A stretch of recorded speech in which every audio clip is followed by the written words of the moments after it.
Sur ses motivations, dans un manifeste de 74 pages qu'il a lui-même publié, il cible la population musulmane et évoque un séjour en France comme source d'inspiration. Claire Colnet. Arrêté par la police après la tuerie, le principal suspect dit s'appeler Brenton Tarrant, 28 ans. Selon les autorités australiennes, c'est l'un de leurs ressortissants.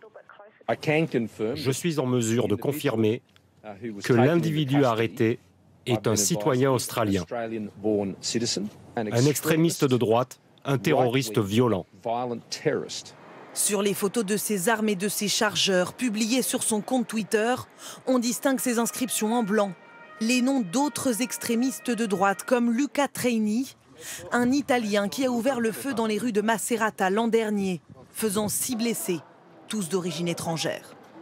L'un des chargeurs porte également le nom d'Alexandre Bissonnette, un Canadien auteur d'une tuerie dans la Grande Mosquée de Québec en 2017. Le tireur de Christchurch serait lui aussi imprégné d'une idéologie raciste et anti-musulmane. Sur Internet, il a publié ce document 74 pages intitulé « Le Grand Remplacement ». Dans un jeu de questions-réponses avec lui-même, il écrit « Êtes-vous un raciste ? Oui. Êtes-vous un fasciste ? Oui. » Il se présente comme un homme blanc ordinaire de 28 ans, né en Australie dans une famille d'ouvriers avec des bas salaires, qui a décidé, dit-il, de prendre position pour assurer le futur de son peuple. L'homme décrit les étapes de sa radicalisation, notamment l'attentat perpétré par un islamiste en 2017 à Stockholm. Il affirme se trouver alors en Europe et se dit outré par la mort de cette fillette de 11 ans.